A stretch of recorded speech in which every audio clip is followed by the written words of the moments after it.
If you're trying to be everything to everyone as a freelancer, you'll end up being invisible to everybody. Harsh? Yes. True? Absolutely. So the question is, what the heck should you specialize in?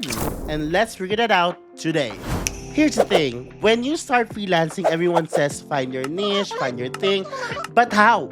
You've got some skills, some hobbies, a random mix of job experiences, and maybe a sprinkle of burnout from your last 9 to 5. Sounds familiar? So you end up calling yourself a virtual assistant, social media manager, copywriter, graphic designer, video editor, customer service representative, etc. All in one breath, together. And let's be real guys, that's very exhausting and confusing for you and your future or potential client. Hey, I'm Jam, the founder of Barangay VA University, and welcome to my latest series called No Experience to Freelancing Bundle Spoon Feed Edition. Make sure to access our official Notion board in the description box below for you to be able to see the schedule of the new modules, the worksheets, all the guides, everything are in there because as I promised, this is spoon feeding guys. So make the most of it, okay?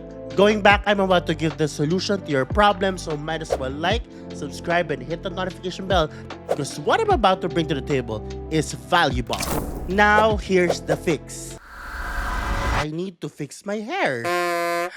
We're gonna help you zoom in and find your sweet spot, which is your specialization. And we're gonna base it in 4 things: your skills, your hobby, your work experience, and the industry you came from. When I say skills, what are you actually good at? Okay, list down. Let's do skill banking. Okay, list everything that you're good at. I'm good at video editing. I'm good at social media managing or content creation. I'm good when it comes to like getting leads online. Write that down. Everything. Write that in that paper provided there. Okay, that worksheet. If you haven't downloaded that worksheet yet, why? Why? So this is what you call skill banking. Write everything down. Everything that you're good at. Okay? Listen to me, do it. Number 2 is hobbies. When I say hobbies, what are the things you actually enjoy? Okay? Something that you love doing, you're happy doing, even if people don't pay you to do it. Do you like organizing files? Do you like doing admin stuff? Do you like, content creation maybe?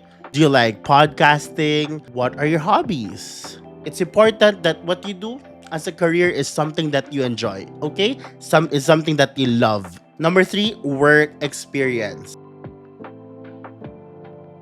List all the tasks you did from your previous job, okay? List all the roles you filled in or you did from your previous job, even your current job. List it down. List it together with your skills. List everything, okay? And lastly, your industry interest.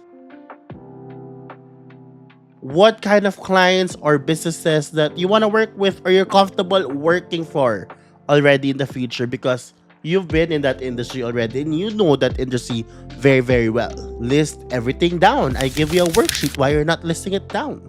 List it down. It's like building your freelancer superhero profile. Then you take all these 4 ingredients, mix them all together, and boom, you have a strong direction. And when I said 4 ingredients, that's skills, hobbies, work experience, and industry. Hello? You forgot already? I'm just kidding. So let me give you an example. I'll give you 2 examples. 1 generalized example and 1 personal example from me, okay? First, imagine you've worked in customer service and you love writing and you are obsessed with skincare brands. So you could become a customer service writer for skincare brands or businesses or beauty brands in general. And yes, that's specific and that's very powerful. For a personal experience, for example, I'm a content creator. I have a community of 100,000 Filipinos. I talk about virtual assistants online. So now I call myself a VA sourcer, wherein I help businesses source qualified Filipino virtual assistants to be matched with their clients through community building and content marketing. Is it specific? Very specific. because I started as a social media manager and then became a community builder and then finally decided to focus on, my specialization, which is maximizing my community of aspiring virtual assistants by helping them land their first job online. So it's not just a career for me, but an advocacy as well. And that is the reason why I am super enjoying what I do right now. You guys see the difference? Now clients know exactly what you do and who you do it for.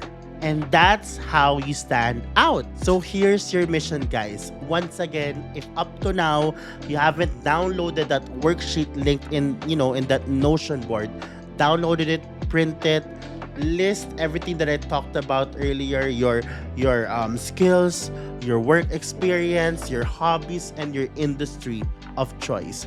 List everything and mix and match until you find that specific niche for you, or not that niche but specialization for you, and write it in the comment section. Share it there, okay? And if you're someone who still needs help and still don't get it, okay, hit that like and subscribe button. Comment below the 4 things that I want to know: your skills, your work experience, your hobbies, and the industry. Put it down there and I will try, okay? I will try to respond with a specific niche for you in the comment section.